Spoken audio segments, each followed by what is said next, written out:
Baik, ini adalah minggu terakhir daripada series Big Deal.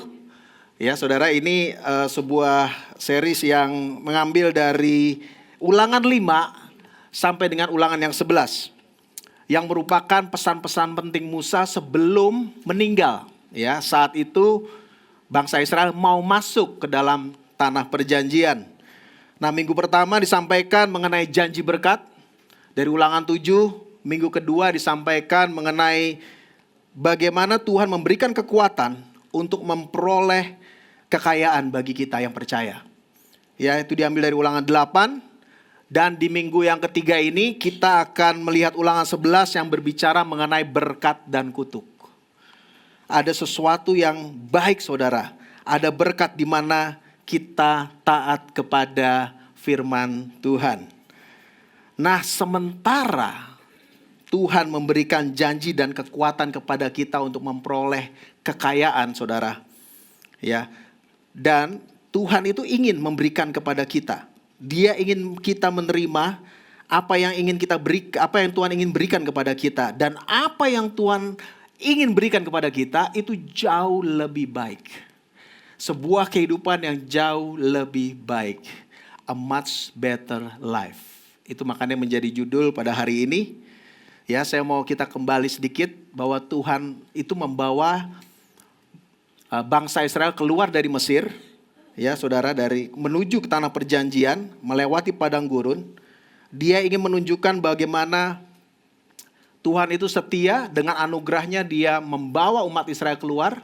Tetapi dia juga ingin menunjukkan, ya, di dalam apa yang disampaikan oleh Musa kepada bangsa Israel, dia ingin menunjukkan, ya, supaya bangsa Israel tahu apa sih yang ada di dalam tanah perjanjian itu.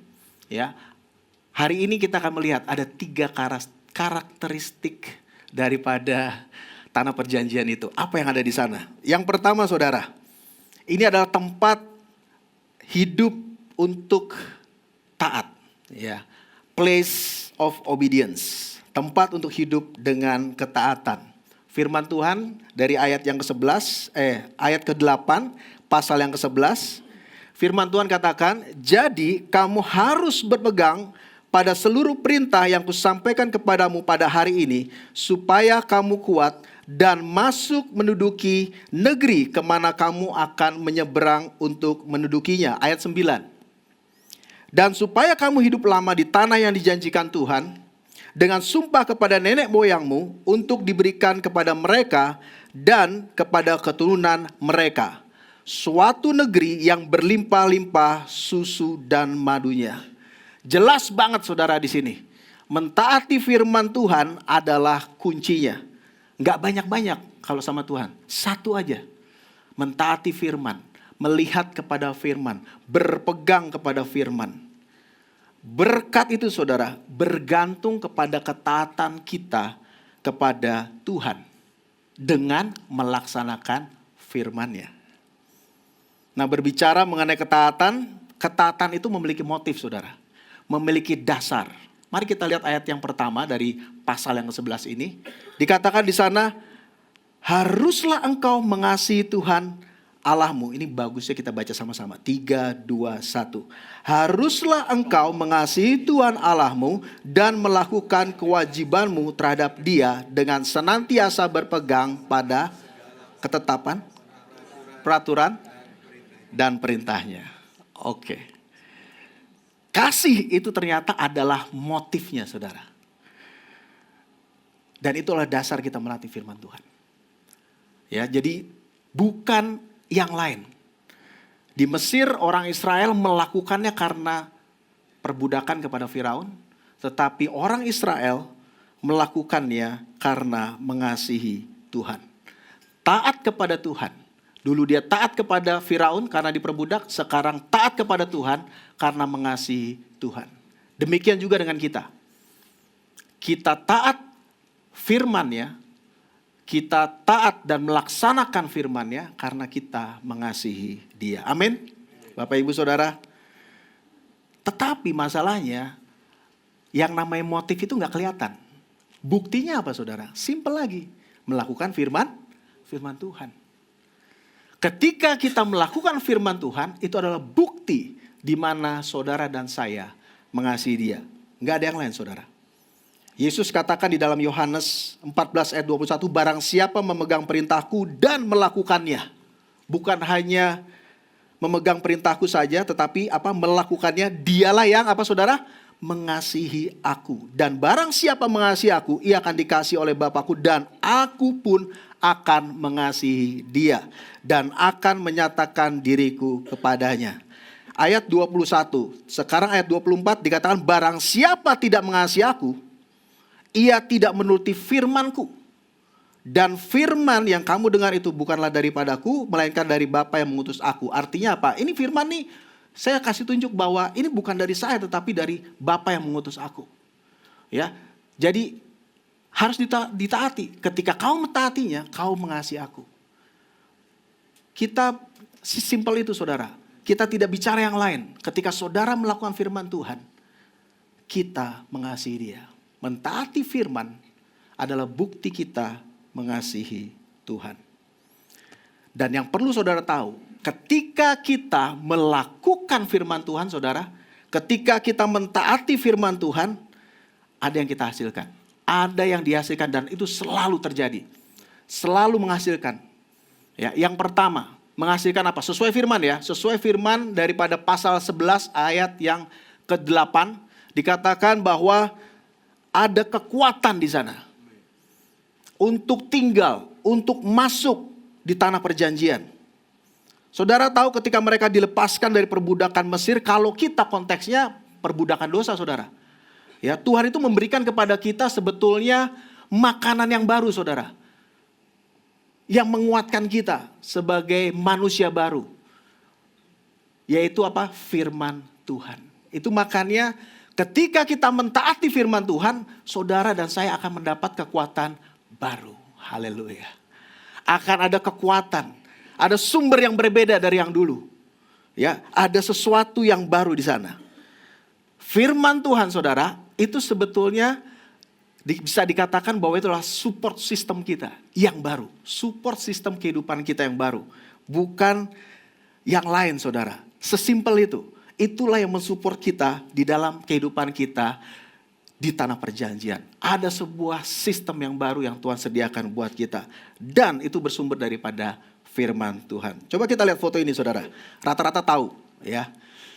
Foto ini pernah saudara lihat di mana gitu ya, saudara. Astronot yang sedang di luar angkasa. Ini adalah astronot Bruce McCandless. Ini foto yang diambil tahun 84 di mana dia menjadi astronot pertama yang tanpa tali keluar dari pesawat ulang-alik, saudara. Dia berhasil mencapai 150 meter dan dia terbang dengan bebas. Di situ ketinggiannya kira-kira 450 km dari permukaan bumi. Melayang dan itu jauh di sana, dia sendirian di sana.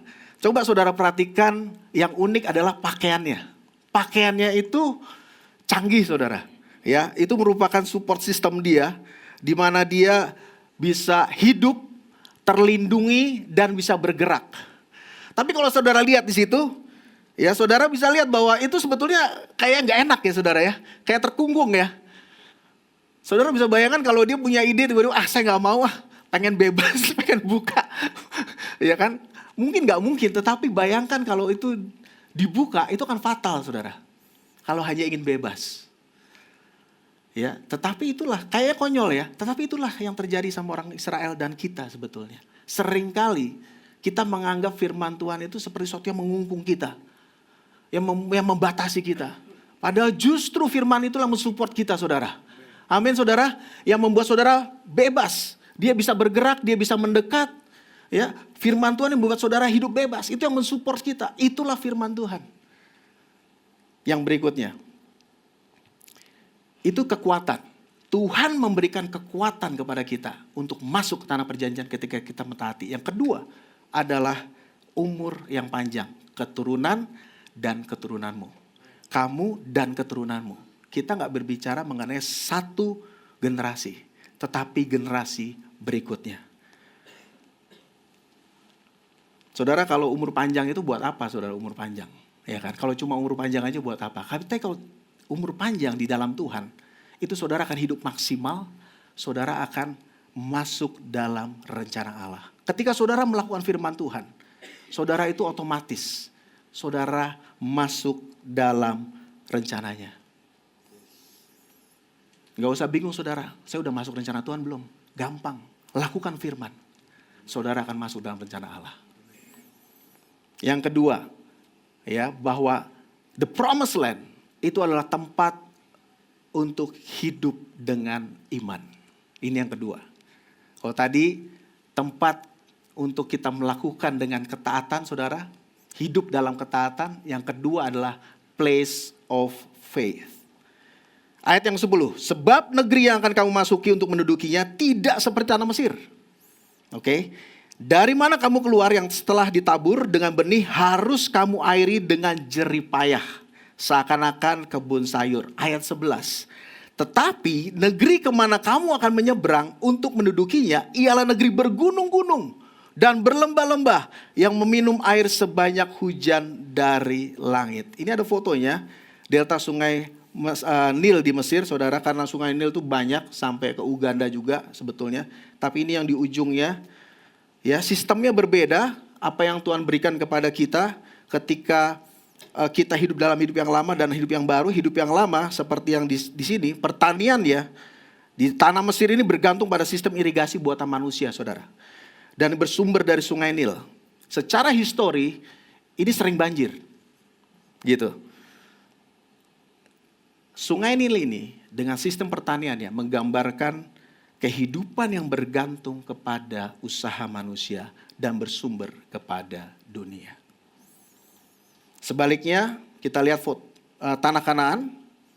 Ya, ini ada lembah Yizreel. Di Israel saudara, bergunung-gunung, ya, berlembah-lembah, begitu subur. Ya, Tuhan memberikan tanah yang berbeda, digambarkan sebagai tanah yang berbukit-bukit dan bergantung dari hujan di langit, bukan usaha manusia. Artinya apa? Iman, saudara. Iman bahwa Tuhan yang memberikan tepat pada waktunya. Itu dia kehidupan yang baru. Kenapa? Ini canggih loh saudara. Ya, tanpa harus dibuat, turun di awal musim dan di akhir musim. Kalau pakai cara lama saudara, kita masuk tanah perjanjian gak bisa. Kita airi terus kayak sayur, malah jadinya gak panen saudara. Tetapi tanah yang di perjanjian ini, itu begitu luar biasa dan berbeda. Jadi ada sistem kehidupan yang baru. Yang saya mau sampaikan kepada saudara, sekali lagi, ada sistem kehidupan yang berbeda dari sebelumnya. Ya, arti rohaninya saudara, kita perlu menanggalkan cara hidup yang lama ketika kita hidup dalam dosa. Ada cara hidup yang lama yang perlu ditanggalkan oleh bangsa Israel ketika mereka hidup di Mesir. Dan mereka mulai mempercayai hal-hal baru yang dari Tuhan. Itu maksudnya saudara. Efesus 4 ayat 23. Supaya kamu dibarui di dalam roh dan pikiranmu. Dan mengenakan manusia baru yang telah diciptakan menurut kehendak Allah di dalam kebenaran dan kekudusan yang sesungguhnya. Manusia baru yang kita kenakan membawa kepada kehidupan yang jauh lebih baik. Memberikan kita kebebasan untuk menaati Tuhan dan kebebasan untuk beriman kepada Tuhan untuk hal-hal baru yang Tuhan sediakan bagi kita saudara. Kalau kehidupan di tanah perjanjian itu dianalogikan nih saudara ya, sebagai aplikasi, saya buat dari ChatGPT munculnya begini saudara. The Promised Land, gitu kan. Username-nya apa saudara di situ? Love God, obey the word. Password-nya faith saudara. Hidup oleh iman. Jadi sistem ini saudara, ini membuat semua berjalan. Ketika kita memakai ini, ketika kita melakukan ini, ya, itu akan mendukung kita akan dapat hidup di tanah perjanjian. Kita akan hidup di dalam Tuhan, di dalam sistem yang baru yang Tuhan berikan kepada kita. Yang ketiga, ya, place of providence, di mana tanah perjanjian adalah tempat bagi pemeliharaan Tuhan sepanjang waktu kepada kita semua. Place of providence. Ayat 11, ayat 12. Negeri itu dipelihara oleh Tuhan Allahmu mata Tuhan Allahmu selalu mengawasinya dari awal sampai akhir tahun. And a land that the Lord your God cares for. Ya, saya ambil dari ESV-nya. The eyes of the Lord your God are always upon it, from the beginning of the year to the end of the year. Ada waktunya Tuhan. Ya, ada hujan awal tahun, ada hujan akhir tahun, ada hujan awal musim, ada hujan akhir musim. Kita tidak bisa, ya, kita tidak bisa memaksa, kita tidak mengatur apa yang Tuhan rencanakan buat kehidupan kita. Kita hanya harus percaya tuh. Percaya saja saudara. Kita hanya harus percaya itu dan itu akan terjadi dalam kehidupan kita. Tepat pada waktunya. Dia tidak pernah terlambat di dalam kehidupan kita. Amin saudara. Katakan kiri kanannya, Tuhan tidak pernah terlambat. Ya, on time, ya, on schedule saudara. Ya, ini sistem, ya, sistem yang baru yang Tuhan berikan kepada kita. Yang Tuhan bangun untuk kita percaya. Nah, kalau mata Tuhan sudah tertuju kepada kita saudara, ya, Tuhan itu peduli sama umatnya. Semua harapan yang saudara harapkan itu semuanya terjadi. Kenapa saya bisa katakan gitu? Semua harapan. Kenapa? Karena rencana Tuhan bagi orang percaya itu menjadi harapannya saudara. Harapannya itu sinkron dengan rencana Tuhan. Oleh karena itu semua harapan yang kita harapkan di dalam Tuhan, semuanya pasti terjadi. Ini yang Tuhan berikan kepada kita. Ini yang Tuhan janjikan kepada kita. Ya, itu yang ketiga saudara. Dan Tuhan membawa kehidupan yang jauh lebih baik. Kehidupan yang bebas. Ya, menaati Dia. Bebas beriman kepadanya. Hidup dalam pemeliharaannya. Nah, kalau saudara lihat jangan bingung ya saudara ya. Kalau lihat sini, wah kok masalah tetap ada nih. Saudara jangan bingung. Kalau ini saya lagi di padang gurun atau lagi di tanah perjanjian. Jangan bingung saudara. Kenapa? Karena memang di tanah perjanjian, maksud saya di padang gurun itu ada masalah. Ada kalajengking, ada ular, ada apa lagi saudara? Ada kekeringan, haus, lapar. Ya, tetapi Tuhan terus pelihara. Tuhan terus bersama dengan mereka. Masuk tanah perjanjian, ada masalah lagi. 7 suku bangsa yang lebih besar dan lebih banyak daripada mereka. Mereka hadapi saudara. Masalah tetap ada. Jadi apa dong masalahnya? Jadi apa poinnya? Poinnya adalah Tuhan beserta dengan saudara dan saya. Tuhan beserta dengan kita. Kita melakukan firman-Nya. Dan kita akan dapat melewati semuanya itu bersama dengan Tuhan. Amin saudara. Amin. Jadi kabar baiknya, ya, berkat itu adalah Tuhan sendiri saudara. Janji Tuhan, firman Tuhan, pribadinya itu menjadi satu di dalamnya itu saudara. Ketika kita percaya firman-Nya, kita percaya kepada Dia, kita mengasihi Dia. Ketika kita melakukannya, itu kita sedang masuk dalam sistem yang baru di mana Tuhan memberkati apa yang saudara lakukan. Amin saudara. Yang penting di sini sekali lagi, Tuhan menyertai saudara dan saya. Ini sistem kehidupan yang perlu kita biasakan. Hidup dalam iman, percaya, melakukan firman-Nya, dan itu adalah bukti kita mengasihi Dia. Mari kita hidup di dalam sistem kehidupan yang baru. Mari kita hidup di dalam kehidupan yang baru yang Tuhan sediakan bagi kita. Amin saudara. Saya mau akhiri ya kesaksian firman Tuhan dengan kesaksian sebuah kesaksian yang saat ini saudara sudah tahu ya, di mana kita masuk ke dalam gedung Geraha Pengharapan 2 minggu yang lalu. Puji Tuhan saudara, amin. Ya, ini suatu hal yang jangan ragu-ragu saudara, tepuk tangan buat Tuhan ya. Karena ini luar biasa. Saya bersaksi ini bukan hanya sebagai orang percaya, tapi kita sebagai jemaat saudara. Yang bersama-sama menghadapi tantangan ini. Saya melihatnya, saya tidak pernah merasa sendiri. Ya, tunjukkan fotonya, ini gedung kita. Dan 2,5 tahun yang lalu, ya, sebelum kita meninggalkan gedung itu, kita tidak kebaktian di sana karena COVID sudah selesai, pandemi sudah selesai, kita harus masuk, tapi kita nggak bisa masuk dan kita akhirnya pindah ke Lotte. Nah, saya menghadapi beberapa orang, saudara.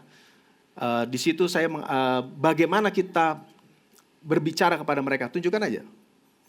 Ya, di situ saya baru sadar saudara, ternyata saya sendirian loh. Gak ada orang-orang yang saya kenal di situ saudara. Ya, gak ada orang yang saya kenal, tapi saya gak merasa sendirian tuh. Saya baru sadar belakangan ketika saya lihat foto ini saudara. Dan saya percaya apa yang saya alami ini, saya bisa berani, saya bisa kuat, saya bisa menghadapi mereka, berbicara kepada mereka, itu akibat doa-doa daripada jemaat. Amin. Saya tidak pernah merasa sendiri saudara. Ya, walaupun pada pertemuan berikutnya saya minta security nemenin saya. Karena kan ada rasa takut juga. Tapi ketika kalau udah di lapangan saudara, rasa takutnya hilang, yang berubah apa? Rasanya kita mau main fisik aja saudara. Bener, karena panas banget. Pembicaraannya begitu intens, begitu kasar, tetapi bagaimana, nah ini dia. Yang saya mau tunjukkan, kita mempunyai sistem kehidupan yang baru. Ada suara di dalam hati saya, sabar. Ya, tenang. Ya, jangan berkata-kata yang salah. Saudara, saya katakan sama Pak Polisi, saya akan berbicara keras, tapi Pak Polisi bisa lihat saya tidak akan pernah menghina mereka. Saya katakan apa yang benar. Saudara tahu saat itu tidak mudah saudara. Ada orang yang datang kepada saya, di situ ada fotonya, dia protes sama saya, dia keras. Ini dua orang yang paling keras, yang paling nekat, paling berani. Bisa terjadi kekerasan saudara saat itu. Kalau saya meledak saudara, itu bisa terjadi kekerasan dan akan menimbulkan masalah lain.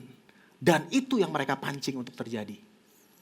Ya, saya masih ingat Parolas bilang kita jangan menari di genderang mereka. Jadi bilang saya mundur saudara.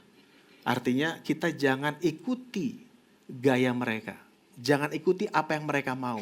Maunya kita makan umpan mereka, yaitu kita berlaku kasar kepada mereka. Karena orang nanya, kalau gereja benar, ya kenapa kami gak bisa keluar? Kenapa kamu gak bisa keluarkan saya? Saudara ditantang begitu, banyak yang mau bantu kita saudara. Dalam waktu beberapa menit bisa hilang mereka kan gitu kan. Tapi enggak saudara. Sabar, ya tenang, ya kita hidup dalam hidup yang baru. Kita bukan hidup dalam hidup yang lama. Ya, saya mau katakan ini kepada kita sebagai jemaat menghadapi yang real. Hidup ini keras saudara. Saudara di tempat pekerjaan, saya pendeta nggak pernah berpikir saya mengalami seperti ini. Tetapi apapun yang saudara alami di tempat pekerjaan, ya lakukan firman Tuhan saudara. Jangan saudara lepaskan pengharapan saudara. Ya, tetap sabar. Ya, kemudian Pak Yahya katakan, ketika kita nggak bisa masuk, Pak Yahya katakan dapat hikmat saudara. Kita tidak boleh lengah, kita tetap harus fokus, kita tidak boleh terdistract. Oleh karena itu kita harus melakukan apa yang Tuhan suruh kita lakukan. Kita harus tetap lakukan itu. Makanya menyewa di Lotte, kemudian menyewa sampai di Geraktiva ini sampai pada hari ini. Saudara tahu apa yang terjadi di Geraktiva dan di Lotte juga kita terus mengadakan penjangkauan, kita terus memuridkan. Ya bahkan di Geraktiva kita ada PDJ, bisa di rolling aja. Ya ada yang dibaptis saudara, pemuritan terjadi. Ya dan kemudian di tahun kemarin kita memulai Serpong saudara. Wow tetap merintis dan kita melakukan apa yang Tuhan suruh kita lakukan. Puji Tuhan, amin saudara. Amin. Itu dia. Bagi saya mengucap syukur ketika kita dapat melakukannya dengan benar apa yang kita percaya untuk Tuhan kita lakukan. Jangan sampai terdistract. Kita harus hidup dalam sistem hidup yang baru. Dan sampai pada November 15, dan itu yang terus-terus saya katakan kepada orang-orang yang mau membantu kita. 15 November harus clear, 15 November harus clear. Tapi pagi itu nggak tahu caranya gimana. Sampai akhirnya saya mau taat kepada firman Tuhan.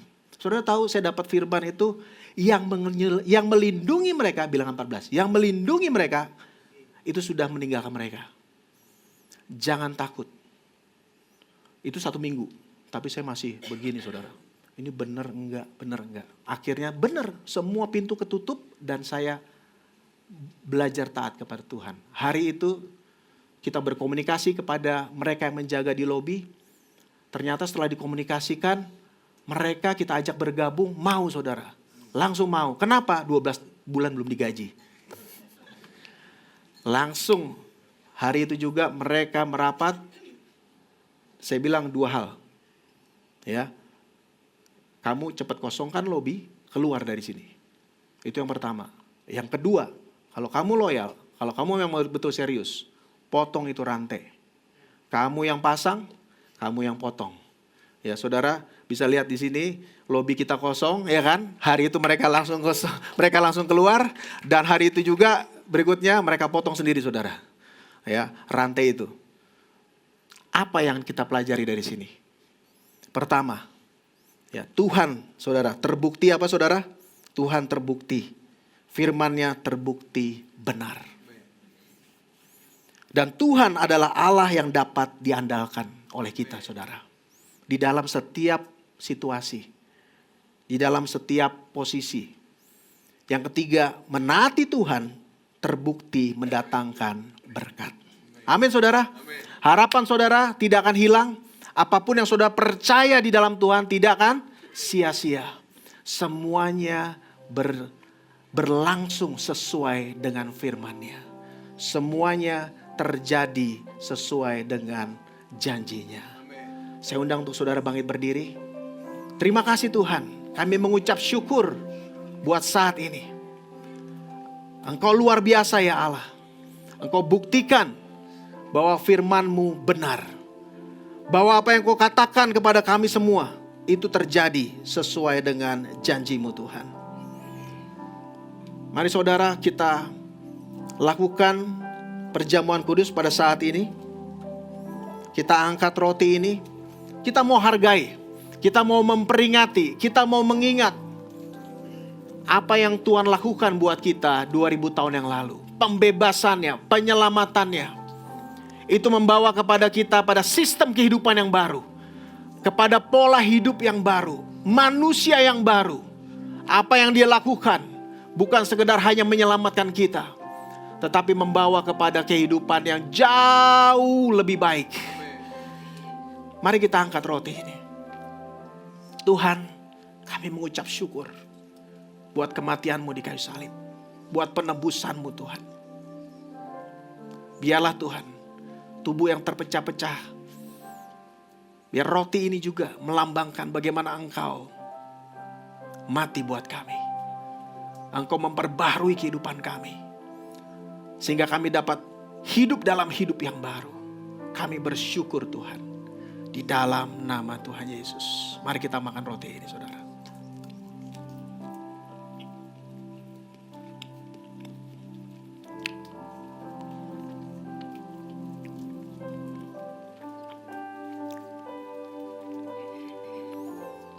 Mari kita angkat cawan ini. Terima kasih buat darah-Mu yang tercurah bagi kami Tuhan. Itu menyucikan kami, itu membersihkan kami Tuhan. Dari setiap dosa, dari kehidupan yang lama. Tuhan terima kasih buat pengorbanan-Mu. Kami bersyukur Tuhan. Mari kita minum saudara.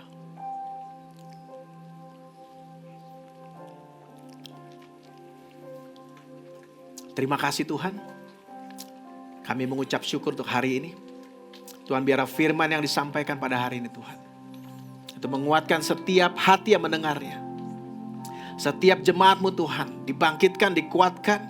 Dan melihat bahwa kebenaran-Mu saja yang ada, yang benar dan hidup Tuhan.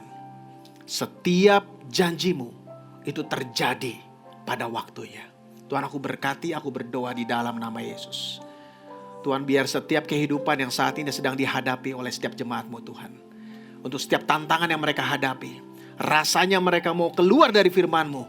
Rasanya mau keluar daripada aturan-aturan itu. Rasanya itu mengikat mereka. Tuhan saat ini Tuhan ada kebebasan di dalam mereka Tuhan. Saat ini ada kehidupan yang bebas di dalam firman-Mu Tuhan. Ada kehidupan yang bertumbuh, berbuah. Kehidupan yang bebas, yang tidak terikat. Ada kemerdekaan sejati Tuhan dalam kehidupan mereka. Dalam melakukan firman-Mu. Tuhan aku berdoa di dalam nama Yesus. Firman-Mu itu adalah sumber kehidupan. bagi umat-Mu Tuhan. Terima kasih Bapa, di dalam nama Yesus kami mengucap syukur, kami percaya, dan semua yang percaya katakan amin. Amin. Tuhan Yesus berkati, silakan duduk saudara.